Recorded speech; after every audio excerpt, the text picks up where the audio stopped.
BJP అధ్యక్షుడిగా రామచంద్రరావును ఈరోజు అధికారికంగా ప్రకటించనున్నారు. కానీ బీజేపీలో కల్లోలం నెలకొంది. రాజాసింగ్ రాజీనామా చేశారు. మరోవైపు కేసీఆర్ డైరెక్షన్లోనే బీజేపీ అధ్యక్షుడిని నియమించారని కాంగ్రెస్ ఆరోపణలు గుప్పిస్తుంది. మనతో ఈ అంశం మాట్లాడడానికి కాంగ్రెస్ నుంచి చరణ్ కౌశిక్ యాదవ్ గారు ఉన్నారు. అదేవిధంగా బీజేపీ నుండి దిలీపాచారి గారు ఉన్నారు. అదేవిధంగా రాజకీయ విశ్లేషకులు శేషు గారు ఉన్నారు. అందరికీ గుడ్ మార్నింగ్ అండి.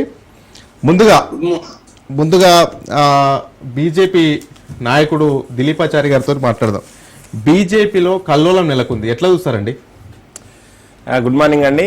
మీకు రాజ్ న్యూస్ ప్రేక్షకులకి అదేవిధంగా కో ప్యానలిస్టులకి ఇప్పుడు ఈరోజు భారతీయ జనతా పార్టీ రాష్ట్ర అధ్యక్ష ఎన్నిక ప్రక్రియ ప్రారంభమైంది. నిన్న నామినేషన్ల ప్రక్రియ, ఈరోజు అధికారికంగా ప్రకటన, తర్వాత ఓత్ సెరమనీ కూడా ఉన్నది. ఉదయం 10 గంటలకు వేద కన్వెన్షన్లో ఓత్ సెరమనీ కూడా ఉన్నది.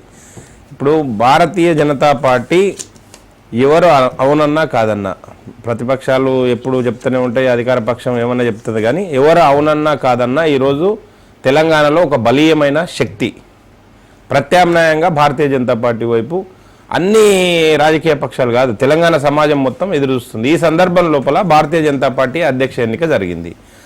ఆ ఎన్నిక యాక్చువల్గా అంతర్గత విషయం, ఇది భారతీయ జనతా పార్టీకి అంతర్గత విషయము. ఆ పార్టీ నిర్మాణంలో ఈ కార్యక్రమం యథావిధిగా జరుగుతూ ఉంటుంది. దేశవ్యాప్తంగా ఎన్నికల నిర్వహణలో భాగంగా తెలంగాణలో కూడా ఎన్నిక జరుగుతూ ఉంది. రేపు నెక్స్ట్ వీక్లో నెక్స్ట్ మంత్లో కంప్లీట్ దేశ అధ్యక్షుని ఎన్నిక కూడా జరగబోతుంది. కనుక ఈ సందర్భంలో చాలామంది అంటే ఈ ప్రక్రియలో ఏదో ఇబ్బందులు జరిగినాయి, అల్లకల్లోలం జరిగింది, లేకుంటే అంతర్గతంగా కుమ్ములాటలు ఉన్నాయని చెప్పి ఎక్స్పోజ్ చేసి దాని ద్వారా భారతీయ జనతా పార్టీ బలహీనంగా ఉంది, తెలంగాణలో భారతీయ జనతా పార్టీకి స్పేస్ లేదని ఒక ఎస్టాబ్లిష్ చేయడం కోసం మీరు రాజాసింగ్ ఎందుకు రాజీనామా చేస్తారు, ఎందుకు బయటకు వెళ్ళిపోతాడు, పార్టీకి దండమని ఎందుకు చెప్తారండి? నేను ఒక విషయం చెప్తా ఉన్నా రాజన్న, భారతీయ జనతా పార్టీ ఇప్పుడు బలీయమైన శక్తి అని ముందు మాట ఏదైతే చెప్పినో దాంట్లో భాగంగానే ఆశావాహుల సంఖ్య పెరుగుతుంది ఆటోమేటిక్గా. పార్టీ బలహీనంగా ఉండే సందర్భం లోపల ఆశావాహుల సంఖ్య చాలా తక్కువగా ఉంటుంది. పార్టీ బలంగా ఉండే సమయం లోపల రేపు రాబోయే రోజుల్లో పార్టీ అధికారంలోకి వస్తుందని ఒక ఆశావాహ దృక్పథంతో ఉన్న సందర్భం లోపల ఖచ్చితంగా ఒక పోటీతత్వం అనేది ఉంటుంది, ఆశావాహుల సంఖ్య ఉంటుంది.